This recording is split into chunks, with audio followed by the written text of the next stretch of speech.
Okay. Next, we have Ann in Anchorage. Ann, you're live with Senator Begich. Thank you, Senator. As you know, the Bristol Bay Red King crab season opened today, but Yes. boats are stuck at the dock Yes. because permits haven't been issued because of the furlough. As you know, it's a time-sensitive situation for markets, and waiting for the return of federal employees to issue those permits, it may be too late for the industry at that point.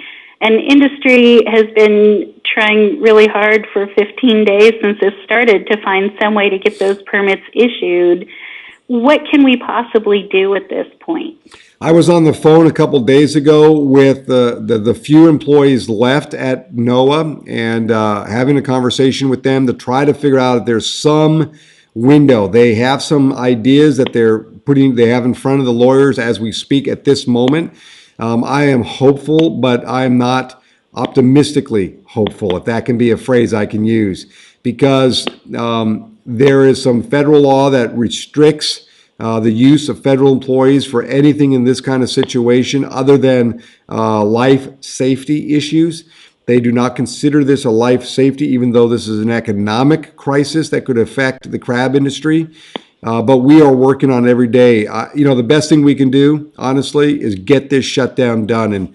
And a lot of us today around noon Washington, D.C. time came to our respective lunches anticipating that we were going to move forward on a piece of legislation. And then at the last minute, literally at the last minute, Speaker Boehner over in the House decided that he didn't want the Senate proposal that was being worked on by both Democrats and Republicans, by moderates like us and myself. And he literally, and if I can use this phrase, he spiked it. And the end result is we lost a whole day. Now we're back on it because we cannot wait for the House to make this decision. We have to move forward for all the reasons you just said. And the crab industry is not only impacting those crabbers, as you know, it's impacting the people onshore, their families, their own businesses, their mortgage payments, their car payments, their boat payments, the food they supply, those crews. I hear from these people, and I'll tell you something, it is a sad state of affairs, and so we're trying to do everything we can to get us geared up, and that's why it may be late here, but it's okay with me to be up this late if it means we can solve some problems. Next question. Okay, we only have time for just one or two more questions. We have Ken. Ken, you're live with Senator Begich. Yes, I know that the Koch brothers and the Heritage Fund, they fund Tea Party, members, but today the reason why Boehner put the X on the bill is because the Heritage Fund told him to. Isn't that against the rules of the 501c? And plus the Koch brothers telling them how to legislate. I know they donate, but telling them how to do their job should be illegal, shouldn't it? Well, let me say, this is the great problem of money in campaigns now and these outside groups that can spend millions and millions of dollars. The Koch brothers made $98 billion last year, gross revenue, privately held company. They just spend whatever they want to spend to influence the outcome. This is the dilemma that we have here. We have elected officials. I know some will say, and I know some will say even on this phone call, oh, Begich, you're spouting off here. You are in the same boat as everyone else. No, here's how it works. It doesn't matter who donates to me. Sometimes I agree with them. Sometimes I don't. At the end of the day, you got to do good policy because that's good politics. And I think in the situation that we're facing today, we have some people, they're just driven by politics. And that is because who's contributing to them and they're waiting for them to pull the strings. There's multiple times, for example, people say, well, Begich, you just listened to Reid and the president. Well, I didn't like the president's view on Syria. I didn't like the way the president's view on who he's going to pick for the Fed. I don't like his views on oil and gas in the Outer Continental Shelf. I didn't like his views on gun rights. You got to stand up for what you believe. Now, sometimes that takes some heat from people and some beating from people. Maybe your donors call and scream at you, but so be it. You got to do what's right. And I think some of those folks over there, they wait for, Club for Growth or the Heritage Foundation or some of those groups to tell you what to do. And I think that's outrageous, and we should do everything we can. And you as a voter, the records are very clear. You can start looking at who these people are and making your point very clear about it. Let me go to the next question. I believe we are actually running out of time. We've only got a couple more minutes, Senator, so if you want to wrap it up for us and give us a rundown. Excellent. I'll do that. And let me just say, first off, thank you all for calling in. I know it's hard to get through all these questions in a short time, but I wanted to give you a sense of what's going on here. It is very fluid, but I want to make sure you know that the Senate Republicans and Democrats, the leaders of both parties, or both a majority minority here, are working day and night. And literally this last 12 to 20 hours, I'd say, we've seen a lot of movement, a lot of positive movement. I'm hopeful that the Senate will move something out in the next day. If we do that, it will be on the House to make a decision. And if it comes out of the Senate, I will tell you, it's going to be bipartisan. It's not going to be a Democrat idea or a Republican idea. It's going to be bipartisan. And that's what we have to do. And I think it's in the right decision that we get this thing moving so we get the government back moving forward. I know there are many people, if not everyone, who's upset, angry. I hear it every day. I hear it in my household. I hear it across the state when I travel. I hear it from people who call me up or when I'm talking to them. I'm as frustrated and disappointed as you are. If people ask me after 5 years, what's the one thing that has surprised you the most about serving the Senate? Honestly, not a lot until now. And this is what really surprised me, how disappointing it is to see members that are unwilling to figure out where the common ground is and figure out how to solve these problems. I'm as mad as you, as frustrated as you, but I'm going to take all that anger, all that frustration, and put it to work for Alaskans. I'm not going to sit here and just complain and point. I'm going to spend my hours, my minutes, doing everything I can to convince House members, Senate members, Democrats, Republicans, to do the right thing here. The right thing may not be a perfect solution, but we have to reopen the government. We have to pay our debts. And then let's get on to these big issues like tax reform and energy policy and reforming education and moving our country forward and making sure that the jobs of the future are here, not just collapsing the economy because we can't get our act together here. And you probably get a sense by just my tone tonight, I'm as frustrated and angry. And we have to do everything we can. But I am going to take this energy. As many of you know, I'm usually very optimistic, and I'm going to put this to the work and make sure that every minute is used to solving the problems that we're facing today. And it may mean that sometimes you may not always agree with what I have to say, but at the end of the day, let's do it in a common good for Alaska, for this country, and move us forward. If you have questions on what's going on, pay attention to our Facebook page. Don't hesitate to call our office. We'll try to keep you informed. We'll continue to do these teletown hall meetings. I did one about a week ago, 10 days ago. We'll continue to do what we can to communicate on what's happening here in Washington so you get the latest and the most recent news. Thank you all very much. Plug into all our social media and you'll learn all about what we're doing on probably a minute-by-minute basis. So thank you all very much. Have a great evening.